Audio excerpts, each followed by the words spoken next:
Okay, welcome to a new video, a little study that I put together, and I think you will be amazed at what comes out of this study. But anyway, I want to talk about the end of the world. Would you like to talk about that? Hey, yeah, let's talk about that. Okay, so there's lots of prophecies that kind of pertain to what will be happening on in the world of men when the end of this age happens. Okay, it's not exactly the end of the world; it's the end of the age. So anyway, um, one of the main books in the Bible that talks about the end times is Daniel, the book of Daniel, and he sees the Antichrist and he sees these major kingdoms rising and falling, and he sees he sees the Messiah coming back. That's the rock that smashes the statue that sets up a kingdom that will never end. So that's Jesus, the Messiah. So anyway, if we go to Daniel, and he specifically has a dream about four beasts that are going to arise at the end of time, or at the end of the age. So here he goes. The dream of the four beasts. So I'm just going to read it to you, and then I'm going to we're going to focus on one particular part, one beast, let's say. In the first year of Belshazzar, king of Babylon, Daniel had a dream, and the visions passed through his mind as he was laying on his bed. He wrote down the substance of his dream. Okay, so this is his dream. Daniel said, "In my vision, I looked, at night, I looked, and there before me were four winds of heaven churning up the great sea. Four great beasts, each different from the others, came up out of the sea. So the sea is a kind of an idiom in the Bible for the nations, not the Jewish nation itself, but the nations of the world. So the sea, the great sea, is the nations of the world. So four beasts are going to rise from the nations of the world. So the first was like a lion. It had the wings of an eagle, and I watched until its wings were torn off and lifted off the ground, so that it stood on 2 feet like a human being, and the mind of a human was given to it. So this beast, this political entity, this kingdom, is like a lion. So previously, if you read Daniel 6, you just go back, read it yourself. Daniel is thrown into the lion's den, and this was a punishment used by um, the king of Persia, the Medes and the Persians. Um, so the king of the Medes and the Persians, or I should just go back. Well, no, I won't. I'll just continue. The king of the Medes and the Persians, I think it was Darius. Um, he threw Daniel into the lion's pit, and the lion's pit was the lions were supposed to devour Daniel, but Daniel was saved from the lion's den. So the lion is kind of joined to the Medes and the Persians. So here we have a beast which is like a lion. It's not exactly the Medes and the Persians. It's like a lion, and it has eagle's wings. So I'm going to say that this like a lion is actually Persia. It's actually what we would call today Iran. So this first beast is the end time kingdom of Iran. It had wings of an eagle. The eagle's wings stretch out a long way, so they're very large wingspan. And we see Iran today has a very large wingspan because it has, these proxy armies, located all over the Middle East. So it has them in Lebanon, Hezbollah. It has them in Gaza, um, Islamic Jihad and Hamas, and it has them in Yemen, the Houthis. It has them everywhere. It has them in Iraq, the Iraqi militias. So this beast has large wings, but this beast, its wings were torn off, and it was lifted off the ground so that it stood on 2 feet like a human being. So this beast is actually going to be destroyed. So we see this kingdom, if I'm right, this kingdom or this end time um, kingdom will be destroyed. So this, if Iran is the lion that with eagle's wings, it's going to be destroyed. And we see in the next vision that it'll be destroyed by a raging kind of army from kind of the area of Turkey. So this army comes across from Turkey and destroys the lion beast. If I'm right, then Turkey will go up against Iran and destroy Iran. So we'll see how that goes. Um, and it'll be humbled, basically. It'll be given the mind of a human. It will be stopped being a beast, and it will be made into a kind of a more humble kingdom. So what I'm interested in here, the big one I'm interested in now, is the second beast. So there before me was a second beast. It looked like a bear. It was raised up on one of its sides. It had 3 ribs in its mouth, and between its teeth it was told, or mouth in between its teeth, it was told, get up and eat your flesh, or your fill of flesh. So this beast is the worrisome beast. This one, the first one, is going to be humbled and brought back to being human. This next one is going to get up and eat its fill of flesh. So this one is going to be a horrible beast. Okay, so what can we glean from this? First of all, in his dream, 4 beasts came out of the sea at the same time. So if I'm correct here, then these 4 potential end time kingdoms should be around at the same time. And I think they will be. So here we have, before me was a second beast. It looked like a bear, and it was raised up on one of its sides. So when a bear raises up on, it's going to strike. So we see that this beast is going to strike on one of its sides. And then it's going to take 3 ribs in its mouth. If we're talking about the beasts being political entities or kingdoms, then the 3 ribs it's going to take are going to be out of another opposing kingdom or opposing political entity.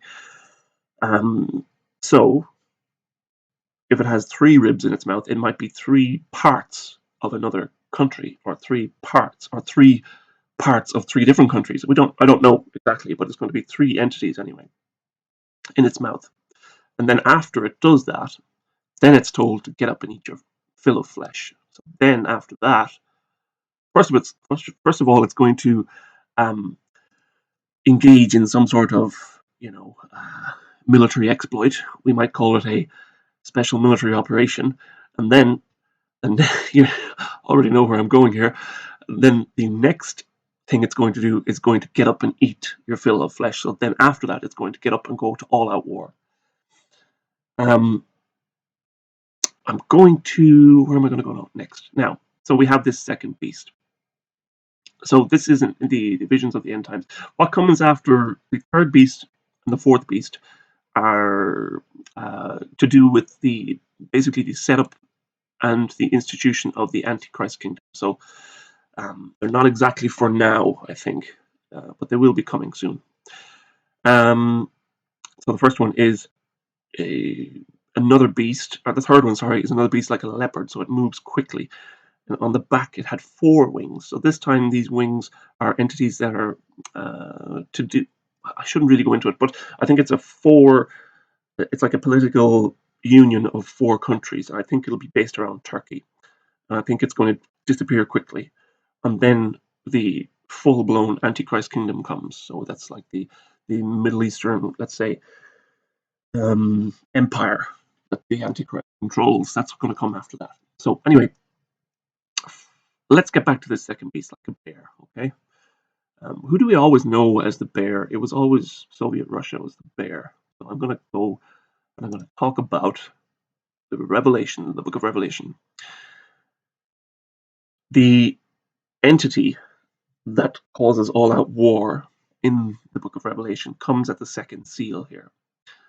And then I heard the Lamb open the second seal. The Lamb is Christ, the Messiah. I heard a second living creature say, come. And then another horse came out, a fiery red one.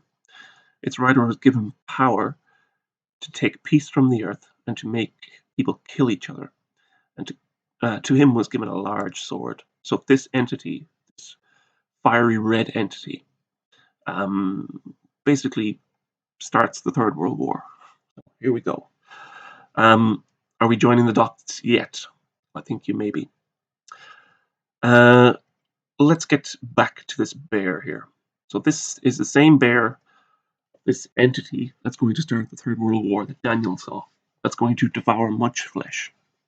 First of all, he's raised up, or he's striking on one side, and he takes 3 ribs in his mouth, or 3 pieces of another nation, or 3 countries perhaps, or 3 pieces of separate countries. So the bear then after that gets further enraged and is allowed to arise and devour much meat or much flesh. So the bear goes on a rampage to devour many other nations in possibly a nuclear rampage. So Revelation 9, if we go further on in the book of Revelation, it speaks of a war that kills a third of mankind. So this is the same entity that's causing this war that's going to kill a lot of people, and it's going to devour much flesh. Does the bear start this war? That's the question.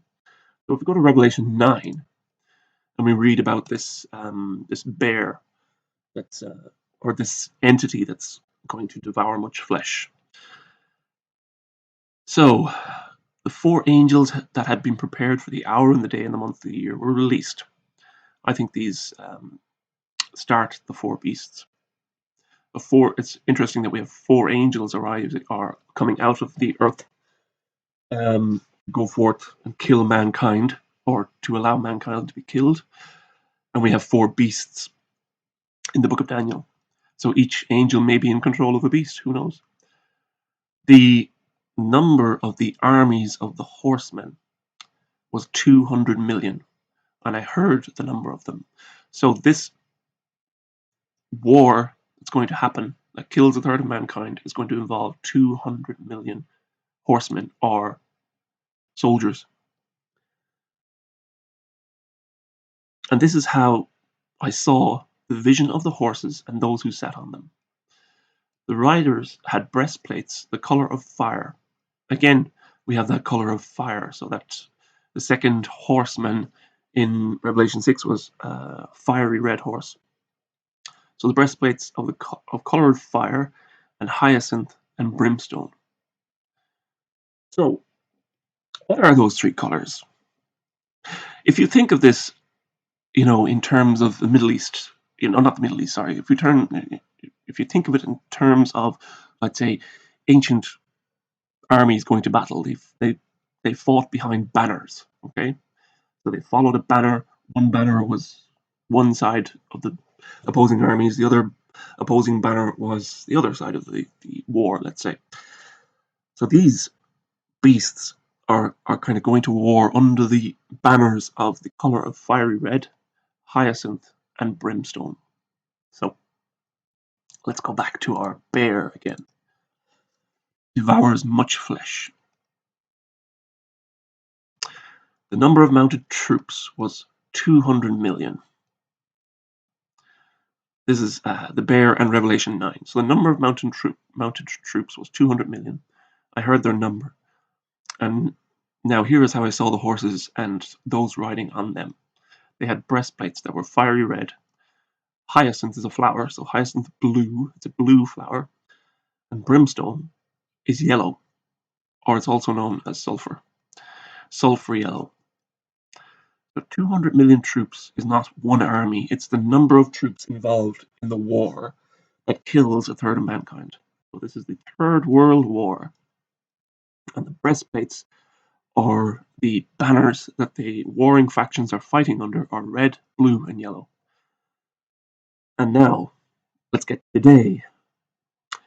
How is the world dividing itself right now? What banners are the countries of the world lining up behind? Red, blue, and yellow. Now this beast, this fiery red, bearish beast, has not risen fully yet. It may be on the way to taking a third rib in its mouth. Who knows? We don't know. The first one may be Crimea. The second one might be the Donbass. And the third one may be Transnistria. 3 ribs. And the world is splitting up, or lining up behind these banners. The fiery red one and the blue and yellow one.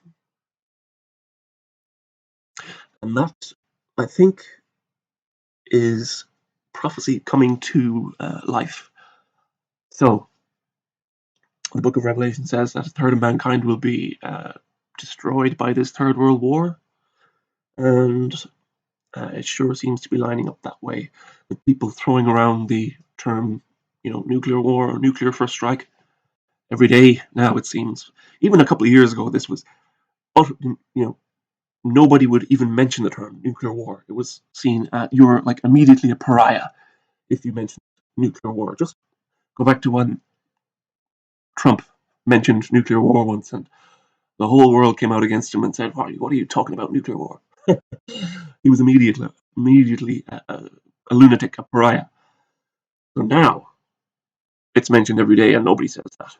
So the Third World War, the bear of Daniel 7, that's going to eat much flesh. The army of 200 million, or the war that involves 200 million men with breastplates of fiery red, hyacinth blue, and brimstone. And the red horse of Revelation. I think they're all one thing. I think it's describing one event, one major event, the Third World War. And if you don't uh, know the Messiah yet, maybe it's time that you should invest some time into knowing the Messiah. And on that, I will leave you, and until the next one. See you then. Bye bye.